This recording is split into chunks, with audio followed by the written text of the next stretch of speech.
Salut à tous, alors le SUV électrique Rivian R1S aura une option toit électrochrome. Alors, voyons un peu ce que ça signifie exactement, parce que je vois pas trop à quoi ça correspond, un toit électrochrome.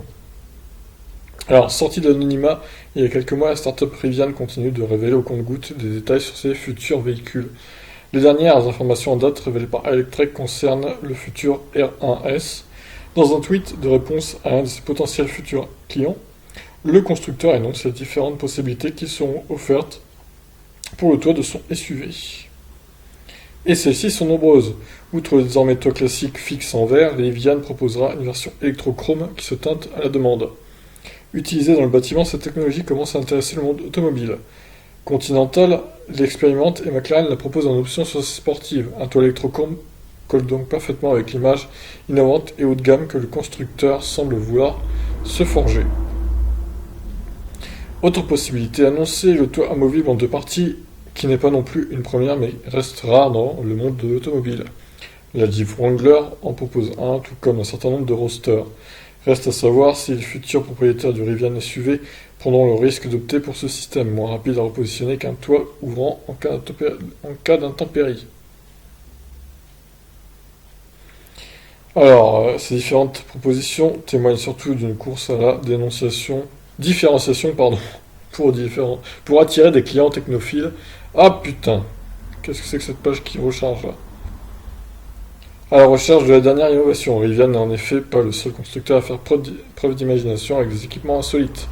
Karma Automotive commercialise par exemple le premier toit solaire. Nissan Leaf a elle aussi des cellules photovoltaïques, mais elle ne couvre qu'une petite partie du toit. Oui, c'est même ridicule, hein. Cette option de panneau solaire sur la Leaf, c'était nul. Et pince et logo à la main. Tesla propose le plus grand pare-brise de la production automobile sur le Model X et le plus grand toit en verre sur le Model 3. Bref, être électrique ne se fie déjà plus. Alors le Rivian, moi j'aimerais savoir quelles caractéristiques il aura, je me souviens plus. Allons voir quand même.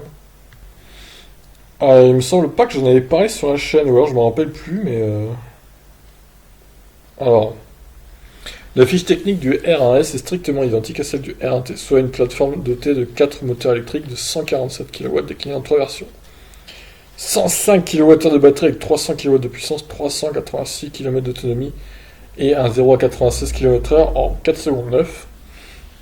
C'est indécent la capacité de la batterie pour une si faible autonomie quoi.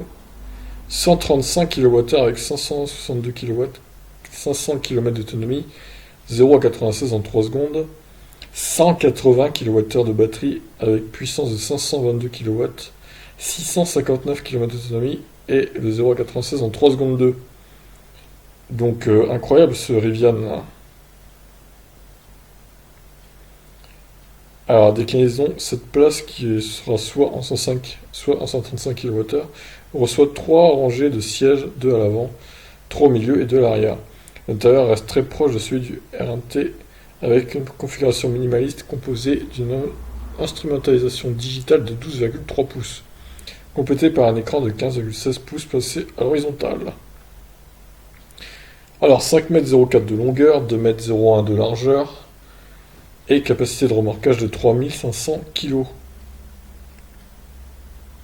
Alors vendu 3000 $ de plus que le pick-up R1T, le Rivian R1S est annoncé à partir de 72 000 $ hors taxe. Ça fait cher quand même, hein. Les précommandes ont d'ores et déjà été lancées moyennant un premier versement de 1000 $. Commercialisation prévue à l'horizon 2020 sur le marché américain. À ce stade, le constructeur ne précise pas ses ambitions pour l'Europe. Bon, ça c'est un véhicule particulièrement typiquement américain, hein. Des tailles énormes, capacité de batterie monstrueuse, clairement pour concurrencer le Model X. Par contre, l'efficience, c'est pas ça du tout là. Avec 135 kWh de batterie, il fait que 498 km d'autonomie, c'est nul. C'est nul, nul, nul. Alors, je sais pas si c'est l'autonomie EPA. Si c'est le cas, du coup, ça serait la même que le Model 3 Long Range, qui est donné à 499 km, avec 74 kWh de batterie. Donc vous faites le calcul, il y a quand même 60 kWh en moins pour la même autonomie. L'efficience est totalement pourrie quoi, sur ce véhicule. Il n'y a pas d'autre mot. C'est même du gâchis, clairement. C'est du gâchis. Parce que là, si je calcule 135 divisé par 5, on va arrondir, ça nous fait une conso au 100 de 27 kWh au 100. Voilà, c'est un Auditron le truc. C'est aberrant quoi. C'est aberrant. Ils auraient travaillé l'efficience. Faut dire que la forme du truc, c'est pas du tout aérodynamique. C'est très carré, hein, très cubique. Et c'est très haut surtout. Donc forcément, avec de telles mensurations, difficile d'avoir une efficience poussée quoi. Bon, après, je le trouve pas hyper cher, même si 72 000 euros, évidemment, hors taxe, ça reste très élevé, mais par rapport au Model X, bah, c'est peut-être un poil plus cher. Ah, je sais pas si c'est plus cher ou pas, quoi. Difficile de dire. Enfin bon, bref, vu son autonomie et vu qu'il n'aura pas accès au superchargeur, de toute façon, c'est pas un concurrent très valable hein, pour le Model X. On n'a pas sa vitesse de recharge, on sait même pas combien il pourra se recharger par contre.